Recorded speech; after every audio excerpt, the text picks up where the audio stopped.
जिनका नाम सुनते ही दुनिया भर में सनसनी फैल जाती थी। एक ऐसा इंसान जिसने ज्ञान की ऐसी रोशनी फैलाई कि करोड़ों लोग उनसे आज भी प्रभावित। आज हम बात करने जा रहे हैं भारत के एक ऐसी शख्सियत की जिन्होंने 1 लाख से भी अधिक किताबें पढ़ डाली थी, ओशो। उन्होंने अनेक धर्मों के पाखंडों को चुनौती दी, जिससे हर तरफ हंगामा मच गया। 93 रोल्स रॉयस, 64,000 एकड़ में यूएस में फैला रजनीशपुरम शहर, और फिर एक दिन अमेरिका ने उन्हें गिरफ्तार कर लिया। 21 देशों ने उनके प्रवेश पर प्रतिबंध लगा दिया। ओशो कंट्रोवर्सी से हमेशा से घिरे रहते थे। आखिर ऐसा क्या था ओशो में जो पूरी दुनिया उनसे घबरा गई और धर्मगुरु उनके खिलाफ खड़े हो गए?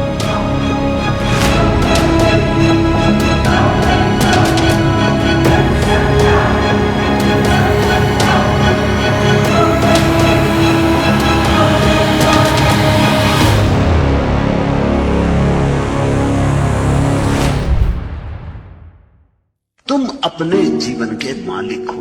तुम अपने जीवन को अपने ढंग से जीना। तुम हो, और तुम इसकी फिक्र मत करना कि लोगों का मत क्या है। मत की फिक्र की तो तुम्हें वो पागल बना के छोड़े। जो तुम्हें ठीक लगता हो उसे करना, तो ही तुम कहीं पहुंच पाओगे।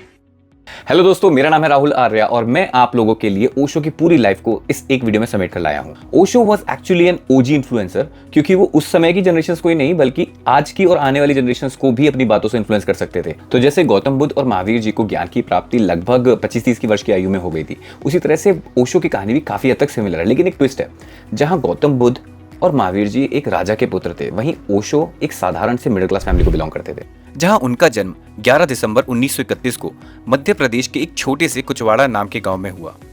उनके माता पिता ने उनका असली नाम रजनीश चंद्रमोहन जैन रखा था। यस, रजनीश एक साधारण से जैन परिवार में पले बढ़े थे और वो अपनी नानी के सबसे ज्यादा नजदीक थे। बचपन से ही वे बहुत जिज्ञासु और प्रश्न पूछने वाले बच्चे थे, जो हमेशा परंपरागत रीति रिवाजों और धार्मिक मान्यताओं को चुनौती देते थे। मैं छोटा था और मेरे पिता गरीब थे। उन्होंने बड़ी मुश्किल से एक मकान बनाया। वो मकान नासमझी से बना होगा, वो बना और हम उस मकान में पहुंचे भी नहीं और पहली ही बरसात में गिर गया। वो आए और उन्होंने गांव में प्रसाद बांटा और उन्होंने कहा, परमात्मा का धन्यवाद, अगर 8 दिन बाद गिरता तो मेरा एक भी बच्चा नहीं बचता। और वो उसके बाद जिंदगी भर इस बात से खुश रहे कि मकान 8 दिन पहले गिर गया। He said, "Do not sink, but float." यकीन करना मुश्किल है, लेकिन हम सभी बच्चों के मन में कभी ना कभी ये सवाल ज़रूर आया है कि what is the purpose of our life. And उसमें से सिर्फ कुछ ही बच्चे होते हैं जो अपना पूरा जीवन उस सवाल का जवाब ढूंढने में निकाल देते हैं। उनके टीचर्स मोस्टली उनसे नाराज रहते थे, क्योंकि वे बचपन से ही काफी डीप मीनिंग वाले सवाल पूछते थे। ओशो काफी तार्किक व्यक्ति थे और फैक्ट्स में उनसे जीत पाना उनके टीचर्स के लिए भी टेढ़ी खीर थी। जब माता पिता और स्कूल के टीचर्स उनके जवाब ना दे पाए तो उन्होंने खुद ही जीवन को गहराई से समझने का फैसला किया और बचपन से ही ज्ञान इकट्ठा करने में लग गए। ओशो सेड, जिंदगी को गंभीरता से मत लो, ये एक खेल है, इसे खेलो और मस्त रहो। फिर बड़े होकर ओशो रजनीश जबलपुर के हितकर्णी कॉलेज में दर्शन शास्त्र यानी फिलॉसफी पढ़ने गए, लेकिन एक शिक्षक से विवाद के बाद उन्होंने कॉलेज छोड़कर जबलपुर के ही D.N. जैन कॉलेज में पढ़ाई कंप्लीट करी। 1955 में फिलॉसफी की डिग्री पूरी करने के बाद उन्होंने दर्शन शास्त्र में MA करने के लिए सागर विश्वविद्यालय में दाखिला लिया। उसके बाद भी उन्होंने कभी पढ़ाई नहीं छोड़ी और वो कॉलेज में गोल्ड मेडलिस्ट भी रहे, जहां उन्होंने Hindu philosophy, Jainism, Buddhism, Zen, catharsis, Greek और अन्य सभी तरह की फिलॉसफीज और रिलीजन्स को डीपली स्टडी किया। कहते हैं उन्होंने इतना पढ़ लिया था जो साधारण बात नहीं है। लेकिन यार, उनकी कहानी यहाँ खत्म नहीं होती, बल्कि यहाँ से तो उनकी फिलॉसफी की दिलचस्प कहानी शुरू होती है।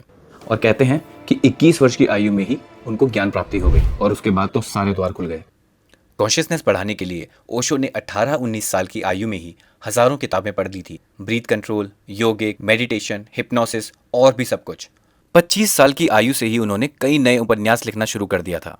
अपनी पढ़ाई के बाद उन्होंने यूनिवर्सिटी में एज अ लेक्चरर टीचिंग शुरू कर दी। 1957 में ओशो ने रायपुर संस्कृत विश्वविद्यालय में काम शुरू किया और फिर 1960 में जबलपुर विश्वविद्यालय में दर्शन के प्रोफेसर बने। उन्होंने छोटे छोटे शिविरों में, सर्वधर्म सम्मेलनों में सार्वजनिक रूप से अपने प्रवचन देना शुरू किया, जिसमें वे धर्म, शादी, मृत्यु और संभोग जैसे विवादास्पद विषयों पर खुलकर बोलते थे। अब मैं इसकी चिंता नहीं करूंगा कि भीड़ सम्मान देगी कि अपमान देगी। अब मैं अपने ढंग से जीऊंगा। गलत तो गलत सही, ठीक तो ठीक सही, लेकिन जो जीवन मुझे मिला है उसे मैं अपने ढंग से जीऊंगा। उन्होंने जिंदगी को एक नए नजरिए से देखने की ठान ली थी। बस फिर क्या था, मानो वे अपने जीवन में एक नई गहराई में डूबते चले गए और उनकी पूरी दुनिया ही बदल गई। ओशो हमेशा कंट्रोवर्शियल स्टेटमेंट्स देने के लिए जाने जाते हैं। ओशो एक बार का किस्सा बताते हैं जब वो यूनिवर्सिटी में स्पीच देने गए थे। अगर तुम अपेक्षा ही छोड़ दो तो तुम्हें क्या कोई दुख दे सकेगा? अपनी टीचिंग के दौरान ज्यादा सवाल पूछने की वजह से कॉलेज ने उन्हें अपनी नौकरी छोड़ देने के लिए पूछा। आप सोचो जरा, 1966 की बात है। ओशो ने अपनी यूनिवर्सिटी की प्रोफेसर की ठीक ठाक जॉब को छोड़कर और अपने सच की खोज पर निकल जाने का फैसला किया। हमें कॉलेज से निकाल दिया गया था क्योंकि कॉलेज के अध्यापक परेशान आ गए, प्रिंसिपल परेशान आ गया। उसने कहा कि तुम्हारे साथ सिवाय झंझट के कुछ नहीं। वैसे भी कॉलेज में पढ़ाकर वो कुछ हजार बच्चों को ही सिखा सकते थे और उन्होंने कॉलेज का नहीं बल्कि पूरी दुनिया का टीचर बनने का फैसला किया। वो कहते थे, मैंने नौकरी कभी करी नहीं, जब दिल किया क्लास ली और जब मन किया छुट्टी मार ली। और हाँ, उनकी बातें सिर्फ उस समय पे नहीं, आज भी इंटरनेट पर वायरल हैं। उन्होंने मेडिटेशन का एक नया तरीका निकाला जिसका नाम था डायनामिक मेडिटेशन, जिसने लोगों को उनके अंदर के डिवाइन से कनेक्ट करने के लिए एक नया रास्ता दिखाया। एंजाइटी के बारे में ओशो ने कहा कि सत्य को जानने के लिए अपने भीतर की खामोशी से गुजरना पड़ता है। एक सन्यासी ने जब ओशो से प्यार के बारे में पूछा, ओशो सेड, जब आप प्रेम में होते हैं तो आप किसी से कुछ पाने की कोशिश नहीं करते, बल्कि आप केवल देना चाहते हैं। प्यार का मतलब बिना शर्त स्वीकृति और सम्मान है। 1969 में मुंबई में प्रवचन देते हुए उन्हें आचार्य रजनीश के नाम से पहचाना जाने लगा। उन्होंने 1970 में नियो संन्यास मूवमेंट की शुरुआत की, जिसमें वे संन्यास को एक नए रूप में परिभाषित करते थे। उनका विचार था कि जीवन का पूर्ण आनंद लेते हुए भी आध्यात्मिकता को प्राप्त किया जा सकता है। और फिर 1974 में मुंबई के मॉनसून से परेशान होकर ओशो ने पुणे में कोरेगांव पार्क में अपना पुणे आश्रम स्थापित किया। यहाँ से ओशो के प्रवचन दुनिया भर में फैलने लगे और उनका आश्रम विदेशी पर्यटकों के लिए एक आकर्षण का केंद्र बन गया। यूरोप, यूएस और पूरी दुनिया भर से लोग आने लगे उनसे ध्यान सीखने के लिए। ये ओशो की जिंदगी का एक नया चैप्टर था और काफी एपिक भी। उनके प्रवचन, जिनमें ध्यान, संभोग और पारंपरिक धर्मों के प्रति आलोचना शामिल थी, जो उस समय चर्चा का विषय बन गया। उन्होंने कहा कि सच आपको मुक्त करता है, लेकिन पहले ये आपको परेशान कर सकता है।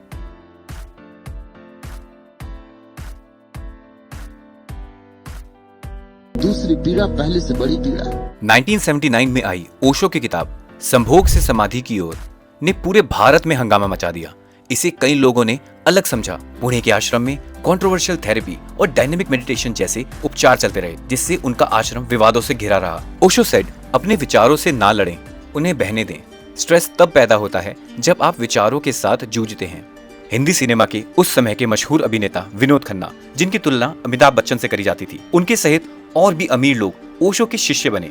नवाजुद्दीन सिद्दीकी को ओशो की एक लाइन से बहुत प्रेरणा मिलती है। जैसे ओशो ने बोला, एक्टिंग क्यों, जिंदगी को ऐसे जियो जैसे एक्टिंग कर रहे हो, और एक्टिंग को ऐसे करो जैसे जिंदगी जी रहे हो।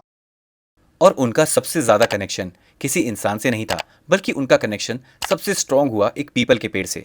अब देखो, ओशो ने कहा था, ध्यान कोई साधारण काम नहीं है, ये तो जिंदगी का असली सार है। और यहीं से उन्होंने डायनेमिक मेडिटेशन की शुरुआत की, मतलब एक ऐसा तरीका जो कैथारसिस और गहरी शांति के बीच का रास्ता दिखाता है। पूरी दुनिया ने इस टेक्निक को अपनाया। लोग इसे मन, शरीर और आत्मा की शुद्धि के लिए इस्तेमाल करने लगे। आज भी कई प्रोफेशनल्स, डॉक्टर्स और टीचर्स इस टेक्निक का इस्तेमाल कर रहे हैं। सच कहें तो ओशो का ये कंट्रीब्यूशन एक तरह का अनमोल तोहफा है, जो आज भी लोगों को जिंदगी में अपना जादू दिखा रहा है। ओशो ने खुद को अमीरों का गुरु कहा और उनके पास 93 रोल्स रॉयस गाड़ियां भी थी। यहाँ उन्हें आचार्य रजनीश से भगवान रजनीश कहकर संबोधित किया जाने लगा, लेकिन बाद में उन्होंने ओशो नाम को ही स्वीकृत किया। एक और इंस्पिरेशनल फैक्ट, ओशो का पुणे आश्रम दुनिया भर के सीकर्स के लिए आकर्षण का केंद्र बन गया था। यहाँ हर सुबह 90 मिनट के डिस्कोर्सेज होते थे, जिसमें ओशो योग, ध्यान, बुद्ध, ईसा मसीह और अन्य मिस्टिक्स पर गहन चर्चा करते थे। Osho says, The more dangerously you live, the more you live. उनका कम्यून थेरेपी और ग्रोथ सेंटर भी बन गया, जहां हर साल 1 लाख से ज्यादा लोग अपनी आत्मा की शुद्धि के लिए आते थे। यह आश्रम सिर्फ एक जगह नहीं था, ये एक ट्रांसफॉर्मेटिव अनुभव था। ओशो सेज, आप जैसा भी बनना चाहते हैं, उस दिशा में कदम बढ़ाना शुरू कर दीजिए, बाकी रास्ता खुद ब खुद बनता जाएगा। मेरा सौभाग्य है कि मैं इतने साल ओशो के चरणों में रहा हूँ। भारत में बढ़ती कंट्रोवर्सीज और बिगड़ती सेहत के कारण 31 मई 1981 में मां आनंदशीला, विनोद खन्ना और अपने 2500 सन्यासियों के साथ ओशो पुणे से अमेरिका चले जाते हैं। वो ओरेगन में 64,000 एकड़ की जमीन पर अपने शिष्यों के साथ रजनीशपुरम नाम के एक शहर की स्थापना करते हैं। इस विशाल कम्यून में 500 से बढ़कर 7,000 से अधिक लोग रहने लगे। लेकिन वहां की सरकार और वहां के लोग इस कम्यून की एक्टिविटीज से खुश नहीं थे और वो इसका विरोध करने लगे। अब क्योंकि ये कोई आम कम्यून नहीं था, बल्कि ये कॉम्बो था, स्पिरिचुअलिटी एंड मटेरियलिज्म का परफेक्ट मिक्सचर। तुम्हारी जिंदगी के अधिकतम उपद्रव तुम्हारे बोलने से पैदा होते। तुम कुछ बोलते हो और उलझन में पड़ते हो। If you can do only one thing, and that simple thing is learning to be silent. Osho की रजनीशपुरम की जर्नी हमेशा से फुल ऑफ कंट्रोवर्सीज में रही। 1985 में अमेरिका में उन पर इमिग्रेशन फ्रॉड और अन्य आरोप भी लगे और उन्हें गिरफ्तार कर लिया गया और उन्हें डिपोर्ट कर दिया। उन्हें जुर्माना भी भरना पड़ा और 5 साल तक अमेरिका से दूर रहने की सजा दी गई। यहाँ तक कि 21 देशों ने उन्हें अपने देश में प्रवेश करने से मना कर दिया। इन गड़बड़ियों के लिए ओशो अपनी सेक्रेटरी माँ आनंद शीला को उसका जिम्मेदार मानते थे, क्योंकि जब ओशो अमेरिका में मौन व्रत पे थे, वो डिस्कोर्सेज नहीं लेते थे। उस दौरान माँ आनंद शीला ने कई ऐसे गलत काम करवाए जो उनकी रजामंदी के बगैर हुए, जिसने ओशो की छवि खराब करवाई और उन्हें फंसवाया। लेकिन ओशो कहाँ हार मानने वाले थे। वो वापस पुणे आए और फिर से उन्होंने अपने आश्रम को जीवंत कर दिया। उनके फॉलोअर्स ने भी उनके आइडियाज और टीचिंग्स को दुनिया भर में, उनके यूरोप यूके में फैले हुए कम्यून्स में और फैलाकर आगे बढ़ाया। उनकी मेडिटेशन टेक्निक्स ऐसी थी कि जिसने भी ट्राई की उसको शांति का एहसास हुआ और उनका मैसेज भी कमाल का था। जीवन को पूरी तरह से जियो, लेकिन ध्यान रखना अंदर की शांति और सच को कभी न खोना। सीधा मतलब मजे करो, पूरी दुनिया घूमो, लेकिन अपने आप से डिस्कनेक्ट मत हो जाना, दुनिया के साथ भी और अपने साथ भी। तालमुद कहती है कि परमात्मा तुमसे ये न पूछेगा कि तुमने कौन कौन सी गलतियां की, गलतियों का वो हिसाब रखता ही नहीं। परमात्मा तुमसे पूछेगा तुम्हें इतने सुख के अवसर दिए, तुमने भोगे क्यों नहीं। नेपाल, यूरोप जैसी जगहों पर उन्होंने प्रवचन दिए, लेकिन हर जगह पॉलिटिक्स और सोसाइटी के झमेलों के चलते उन्हें अलविदा कहना पड़ा। ओशो सेज, धन एक अच्छा सेवक है, लेकिन एक खतरनाक मालिक। उसे अपने जीवन का साधन बनाए, उद्देश्य नहीं। फाइनली ओशो 1986 में भारत लौटे और पुणे आश्रम में फिर से प्रवचन देना शुरू किया। जितना जीवन में जरूरी है, आवश्यक है, उससे पार मत जाना और तुम अचानक पाओगे तुम्हारे जीवन में शांति की वर्षा होने लगी। अशांत तुम इसलिए हो कि जो गैर जरूरी है उसके पीछे पड़े हो। जो मिल जाए तो कुछ न होगा और न मिले तो प्राण खाया जा रहा है। जितना उन्हें रोका गया, उनके फॉलोअर्स उतने ही बढ़ते गए, लेकिन धीरे धीरे उनकी सेहत गिरने लगी। ही सेड, मृत्यु के डर से मुक्ति ही जीवन की शुरुआत है। जो व्यक्ति मृत्यु को समझ लेता है, वह जीवन को भी पूरी तरह से समझ लेता है। इस संसार में सदा नहीं रहेंगे। जिसको समझ में आ गया कि ओस की बूंद है, अब गिरी तब गिरी, फिर क्या चिंता है। और फिर आखिर में 19 जनवरी 1990 में ओशो ने अपनी आखिरी सांस ली। तुम्हें अगर पता चल जाए आज सांझ ही मर जाना है, तो क्या तुम सोचते हो तुम्हारे दिन का व्यवहार वही रहेगा जो इस पता न चलने पर रहता? क्या पैसे पर तुम्हारी पकड़ वैसी ही होगी जैसे एक क्षण पहले तक थी? राह से गुजरती कार मोहित करेगी, किसी का भवन देखकर ईर्ष्या होगी? नहीं, सब बदल जाएगा। वो कहते थे कि शरीर मरता है, देह नहीं, और 1990 में उनके शरीर ने इस दुनिया से विदा ले ली। ओशो वंस सेड, सवाल ये नहीं है कि जीवन में मृत्यु है, सवाल ये है कि क्या हम जीवन में पूरी तरह से जिए हैं। शरीर तो चला गया, लेकिन भाई उनकी थिंकिंग और टीचिंग्स आज भी करोड़ों लोगों को उनकी बुक्स और डिस्कोर्सेज के जरिए लोगों की लाइफ को डायरेक्शन दे रही हैं। उनकी आवाज में उनके डिस्कोर्सेज को ओशो की ऑफिशियल वेबसाइट पर फ्री में उपलब्ध करा रखा है। और हाँ, आज भी पुणे आश्रम में उनकी स्मृति को सहेज कर रखा गया है। जितना ओशो जीवित में कंट्रोवर्सी से घिरे हुए थे, उनकी मृत्यु भी सिग्निफिकेंटली कंट्रोवर्शियल थी। उनके अनुयायियों के बीच में इस पर मतभेद है कि उनकी मृत्यु वास्तव में कैसे हुई। 1990 में हुई ओशो की मृत्यु आज तक एक रहस्य बनी हुई है। यार, ओशो के शब्दों ने तो हजारों लोगों की लाइफ में जादू कर दिया और आज भी उनकी बातें ऐसी हैं कि सुनते ही बंदा सोच में पड़ जाता है। इनफैक्ट ओशो के टॉम्बस्टोन पर लिखा गया, Osho who never born never died. Osho का सफर यहीं नहीं रुका, ये तो एक लेगेसी बन चुका है। तो ओशो से आप अग्री करो या ना करो, लेकिन एक बात जरूर है, आप ओशो की बातों को इग्नोर नहीं कर सकते। उनके विचार आज भी दुनिया भर में चर्चा का विषय बने हुए हैं और यही वजह है कि बड़े बड़े Bollywood celebrities, political leaders, gurus उनकी बातों से आज भी इंस्पिरेशन लेते हैं। वैसे अगर आप भी ओशो के बारे में और जानना चाहते हो तो YouTube पर उनके लेक्चर सुनो, क्या पता आप भी कुछ नया डिस्कवर कर लो। और हाँ, उनकी ऑडियो बुक्स का लिंक डिस्क्रिप्शन में है, चेक कर लेना।